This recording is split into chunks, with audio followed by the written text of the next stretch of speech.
Hey y'all, it's week 29 on Wegovy. I've been getting better about making an amount of food that we can actually consume in a week, so we don't have any leftovers to get through. That means lots of new recipes to try this week. So this week we'll be making roasted strawberry banana bread, chicken Caesar wraps, baked ziti, and finally Greek sheetpan chicken.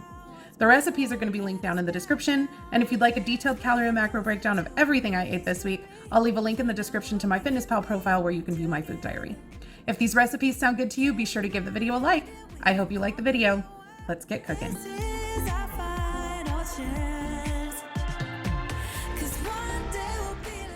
All right, guys, so getting ready to make my roasted strawberry banana bread. I realized that is very unappetizing looking. This is what bananas look like when you freeze them and defrost them and remove them from their casings. So they're gross looking, but they will be delicious, trust me. It's a way to speed ripen your bananas as well. So 2 eggs, some butter, whole wheat flour. Recipe calls for white whole wheat flour. I just have regular whole wheat flour. Baking soda, some brown sugar, sea salt, strawberries, and vanilla extract. Let's do this. All right, so I have my oven preheated to 350, and this is 1 1/4 cups of strawberries, all diced up. And I would normally try to spread this out over a half sheet pan, but I left mine at Nikki's and I keep forgetting to go get them. So I'm just using some parchment paper. It has been used, but I turned it the other way around because you can reuse parchment paper. Right, that's good. So we're going to put this in at 350 for 25 minutes to let these strawberries roast, which will bring out all their sugary sweetness and happiness and make them kind of jammy. There are our strawberries. And we're going to let them cool for about 5 to 7 minutes or so. All right, so in here I have my 1 1/4 cups of whole wheat flour, and I did sift out some of the larger pieces of bran just to make sure that I'm getting closer to that white whole wheat that they're asking for. Gonna add a 1/4 teaspoon of salt and 3/4 teaspoon of baking soda. A half plus a 1/4. Sorry, there's little chonky chunks in here. Please hold, I'm going to put these through a sifter. All right, so I sifted out those big chunks, and we're gonna mix these together. Okay, so in a separate bowl, a bigger bowl, I have 2 tablespoons of butter, and I'm gonna add my 1/2 cup of brown sugar. Recipe calls for light brown sugar, but I have dark brown sugar. It's just more molasses. And we're gonna cream these together.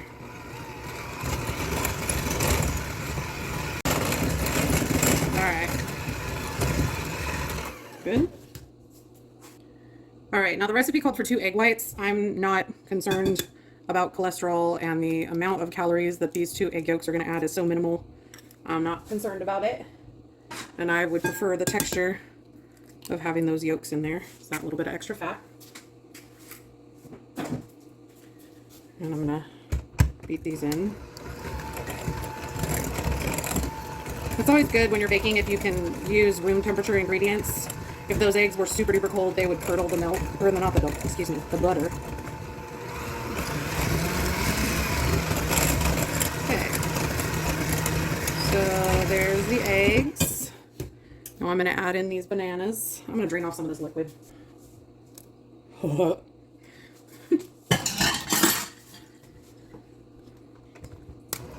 like eels. All right. Okay, and I'm going to add my applesauce. Oh, I forgot to put this in the ingredients portion. We also need unsweetened applesauce. So we're going to do 2 tablespoons of applesauce. This is a common substitute in low-fat baking because the applesauce adds moisture when you're taking out extra fat. And then we're going to add a teaspoon of vanilla. Here. You measure vanilla with your heart. Alright. Okay, so there's our wet ingredients. So I just reread the recipe and it's saying to beat this until it's thick. Now I do have some extra liquid in here. It's at a medium speed, I guess. I do have some extra liquid in here because I didn't take out the yolks. And because I'm using defrosted frozen bananas, those are a little more liquidy. So I don't know how thick this is going to get, but we will try. And it does not appear to be getting any thicker, so I'm just going to go ahead and say that's as thick as we gonna get. I'm gonna turn this off. I'm gonna pour our dry ingredients into our wet ingredients. And we don't want to overmix this, we just want to mix it until it's combined.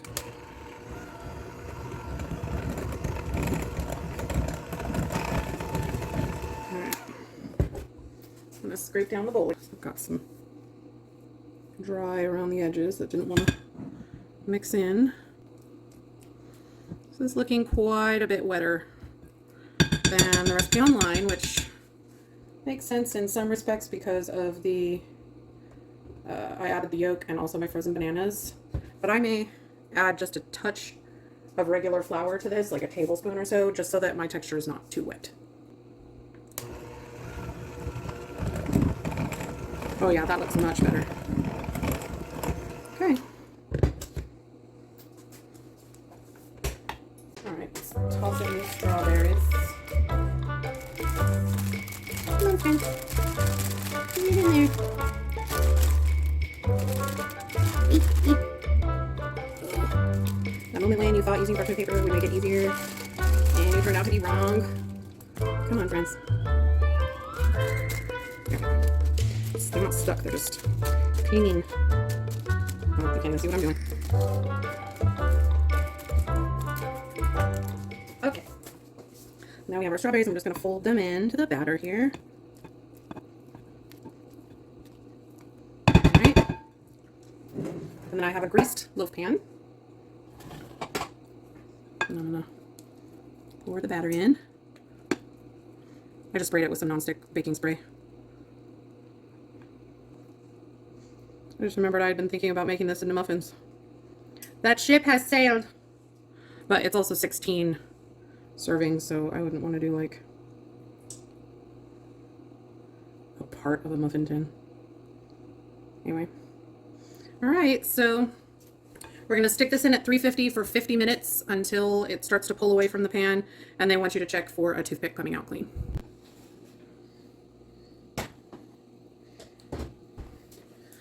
Alright, looks good.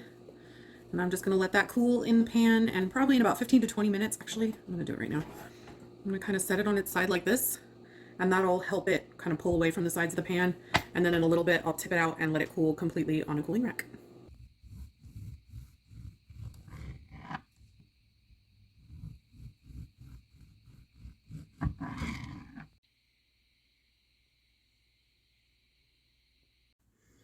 All right, let's try this strawberry banana bread.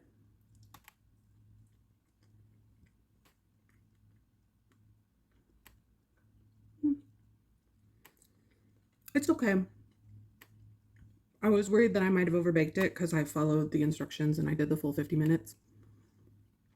And I should have listened to my intuition when I started smelling it, because it's definitely overcooked and it's dry. As wet as that batter was when I cooked it, I was expecting it to be really moist, but this is really dry. The flavor's okay. There's just a lot of stuff that I've made on this channel that I like a lot more. And I think part of the problem is that I had really high expectations for this. It was kind of my fault. So overall, it's pretty good. I would say it would be a lot better if I had listened to my instincts and checked it when I thought it was done. It's a very squat loaf, so it doesn't seem like very much food, but I'm sure it'll probably still fill me up. It's very dense. In my old life, anytime I would eat banana bread, I would always put a ton of butter on it. So that's also probably partly what my taste buds are missing, but I don't really see the point in putting 100 calories of butter on here just to moisten it up. So, will I make this again? Probably not. But it was pretty good. I'm still obsessing over those lemon blueberry. Oh my gosh. Those lemon blueberry sheetpan pancakes that I made several weeks ago. Click the link if you did not see that, because those were amazing. And I'm planning on making them again next week, but I'm not going to do it in a sheet pan. I'm just going to do pancakes. So anyway, I hope you guys are having an awesome day. Hopefully the next one will be better. All right, so we're getting ready to throw together our chicken Caesar pita wraps. And I'm going to need, in here I have a little over a pound of boneless, skinless chicken breast. I have it brining. I didn't include the recipe for the brine because you can use whatever kind of brine you want. This one, I'll leave the link to the recipe down below, but it's just got like soy sauce and salt and a tiny bit of sugar and water. But brining just helps your chicken stay more juicy, and you know, chicken breast can get a little meh. But that also helps the salt to get all the way into the meat. So this has just been brining for about 2 hours, and then we're going to put the spice blend on it and grill it up in a pan. So the recipe calls for Parmesan, but I have some grated cotija that I've had in my fridge forever that I've been trying to get rid of. And it's got some very, very similar flavor properties to Parmesan cheese, so I'm going to use that. We got some garlic powder, onion powder, paprika, cayenne. This is Italian seasoning. I have some low-calorie garlic Caesar dressing. This one in particular is actually really good.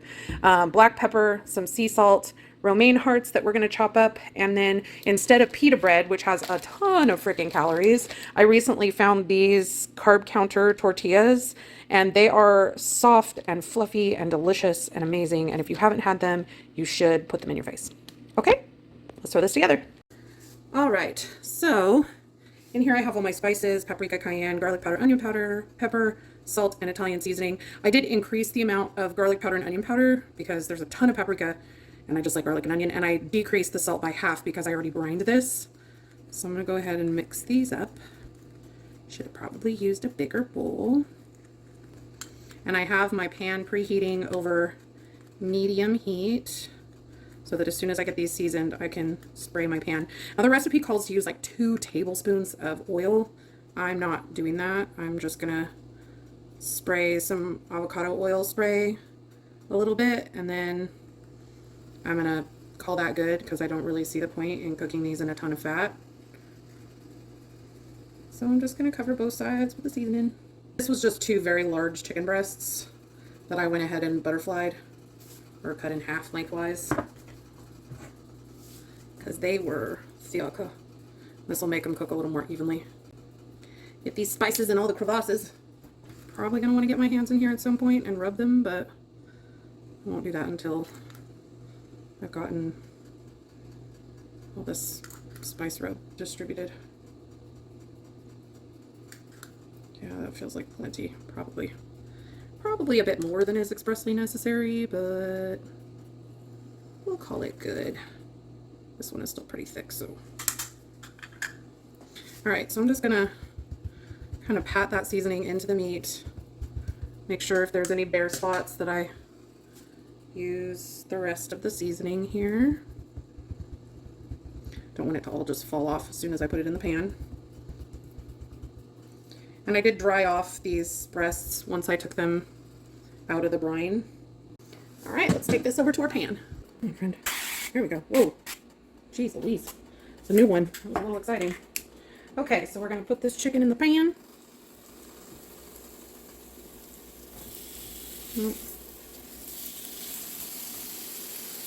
Try to put the thicker pieces towards the middle, if possible.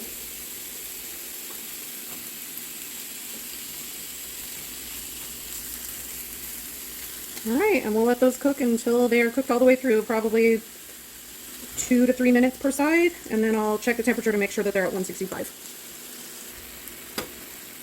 See how these are doing.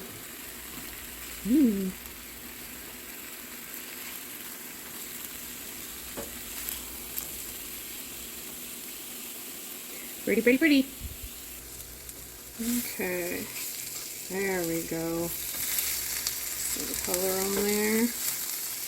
Alright, so while I'm letting my chicken rest, I'm going to put about a tablespoon of this cotija in here. I'm going to save just a little bit to top it with. It's not a salad. No reason to do that. So I put my tablespoon of cotija. If you're using Parmesan, that's what you would do. And then I'm going to put my 2 tablespoons of Caesar. I'm just going to eyeball it. It's probably 1, maybe 2. This is a very low calorie dressing, so I'm not really worried about accidentally putting a little too much. And then we're going to do about a cup, which I'm going to say is a large handful, maybe just a few more leaves, of romaine. And then I'm going to do some fresh cracked black pepper.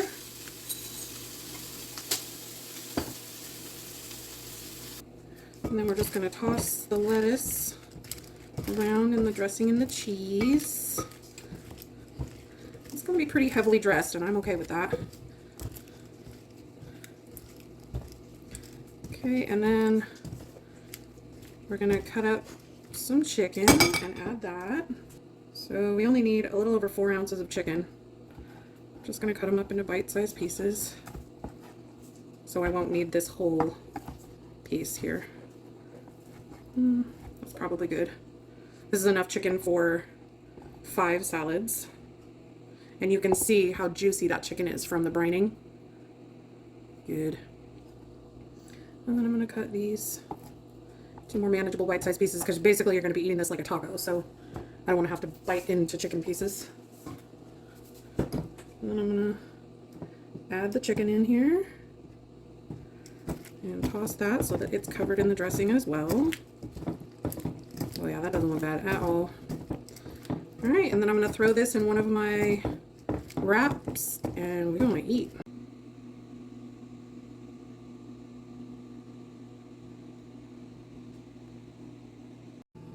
Okay, so I'm not entirely certain how to tackle this thing. It's quite large, much larger than I expected it to be. Let's start by tasting this chicken.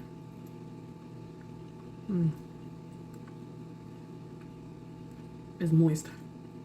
Let me fix you. Sorry. I know people hate that word, but it is. I mean, it's not dry at all because of the brining process. It's perfectly seasoned, with the exception. It's a little heavy on the paprika for me. The recipe called for a full tablespoon, and I almost halved it, and I didn't listen to myself, and I wish I would have. But it's not by any means like deterring me from enjoying it. Like, it's still, the chicken is delicious. So I haven't tried these baked Ruffles, the cheddar and sour cream ones.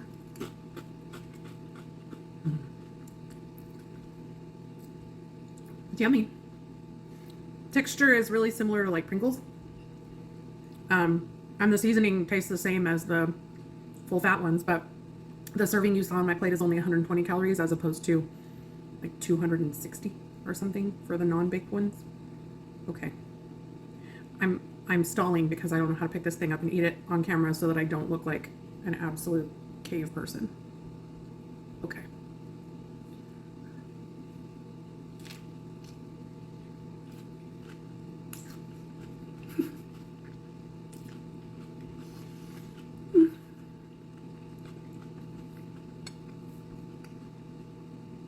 So, back in the day, Chili's used to make a chicken Caesar pita. And it was one of my favorite things to order on their menu. If you've had it, you know. I love this. This is so good. It's very, very similar. Obviously, the wrap isn't as thick as a pita, but it's also like a quarter of the amount of calories. So I'm not mad about it. It still does its job. It still gives you that bready chew. Flavor is good. That dressing is so good. It combined with all the leftover rub on the outside of the chicken, and it's a little bit spicy from that fresh cracked black pepper. Wow, that was hard to say. This is phenomenal. Definitely top 5 recipes for sure. I'm not mad about eating this all week. Make this. This is good. Oh. All right, let's put together this instant pot baked ziti. So we're gonna need some water, some salt, some mozzarella, some turkey sausage, some ricotta cheese, whatever kind of jarred marinara you like. I'm feeling garlicky. Avocado oil, some garlic, and I'm using cavatappi pasta. You can use ziti, penne, bow tie, whatever you want. Just do what you like. It's your kitchen. And recipe calls for pecorino. I have this giant chunk of parm in my freezer, so we're gonna use that. Let's get started. All right, so I'm preheating my pressure cooker on saute mode, whatever. So this recipe doesn't call for any meat. If you've been here for any length of time, you know that's pretty much what my husband lives on. So making a recipe without meat would not do me any favors. So I'm gonna I'm just adding some Italian turkey sausage because it is much lower in calorie than the pork kind. And we're just going to saute this in here until it's all broken up and brown. All right, so my turkey, I'm sure you can see that just wonderfully. It's all good and browned, and I've gotten all the liquid to evaporate off. So I'm going to kind of squidge it over to the side and do about a teaspoon-ish of oil. And then, wait a second, I'm going to turn down my heat. We're going to add quite a bit of garlic. I'm adjusting the recipe because the recipe only calls for 10 ounces of pasta, and I just wanted to use a full pound. So, probably about 5 cloves-ish worth of garlic. Sure. A little bit more. And deglaze the bottom of the pan. I'm going to stir in all that turkey. I'm also deviating from the recipe in that the recipe calls for spinach, and obviously my husband will not eat spinach, so there you go. Okay, I'm going to turn off the saute function, and then I'm going to add in all my water. This is where you would add spinach if you're adding it. I'm going to add my water all at once. Anybody got Whitney Houston going in their head now? Oh. Okay, so I got all that scraped off the bottom of the pan, and you really do want to make sure with a pressure cooker that you're scraping off anything on the bottom of the pan, especially with an Instant Pot, because otherwise you'll get that burn notice. And then I'm going to pour in my pasta, and I'm going to stir the pasta in with the water to get it all good and coated, and kind of down in there. I think I'm going to add just a little bit more water. So I just want to make sure that it's mostly covered. Okay. And then, oh, I forgot the salt. Kind of important, huh? Okay. Now that I so carefully had that all even, stir that back up so I can get the salt in. And then we're gonna pour the, come on. So I'm trying to put in my pasta sauce. There we go. Okay, I'm gonna pour my pasta sauce on top. Oh, that was probably too much water. Oh. And we're just gonna kind of squidge it around so that all the pasta is covered, but you don't want to stir it at this point because that tomato sauce will burn on the bottom. Okay. Then we're going to put the lid on this and cook it on high pressure for 7 minutes. All right. I definitely put way too much water in there, but you know, that's okay.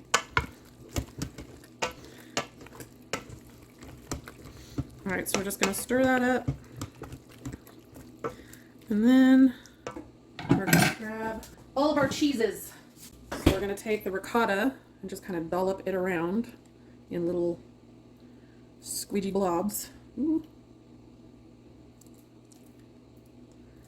Squidgy blobs. Ew. The dog is over there drooling on his bed. Okay. So there's our ricotta. Down in there, friend. Okay, and then we're going to sprinkle the parm on top of that. Maybe. Oh, okay. Okay. And then we're going to top that with all of this mozz. Again, I like 1.5-ish times this recipe. It's like 1.6 times the recipe because I did 16 ounces of pasta instead of 10. So there we are. And then we're just going to put the lid back on for like 3 to 4 minutes to let all that cheese melt. And then we're going to eat.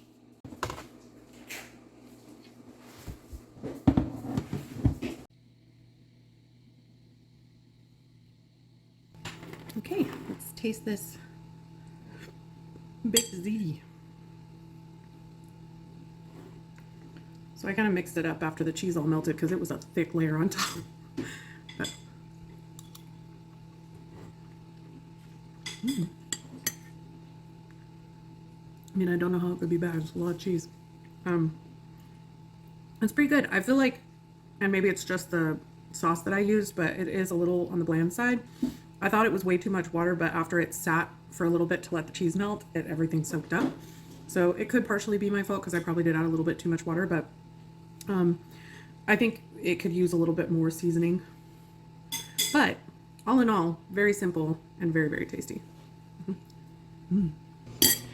All right, just getting ready to start this Greek sheet pan chicken. So back here I have boneless, skinless chicken breasts, green beans, some honey, olives, garlic, lemon, some white potatoes, red onion, some tomatoes, feta cheese, red wine vinegar, some avocado oil, thyme, basil, oregano, salt, and pepper. Let's do this.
Okay, I'm gonna try this Greek sheet pan chicken.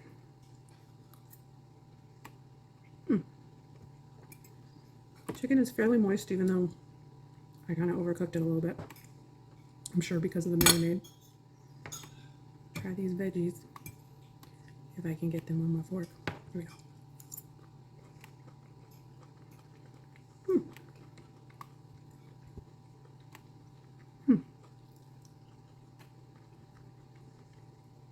Yeah, it's pretty good. I did the green beans because the recipe called for bell peppers, and I think I've told you guys I'm not the hugest fan of bell pepper. It just kind of takes over everything. But I don't think the green beans are the absolute best choice for this. I would have done zucchini, but I knew how long it was cooking, and I didn't want it to get mushy. So this will probably be better with the bell pepper, but I was just trying to find another veggie that would work well for me. So, but I mean, all in all, this was pretty easy and pretty darn tasty. All right, guys, that's it for this week. If you enjoyed the video, please give it a like and let me know down in the comments which recipe you're planning to try. I post cooking and weight loss results videos every week, so be sure to subscribe and hit the notification bell to see how much weight I lost eating these delicious recipes. Thanks for watching, and I'll see you in the next one.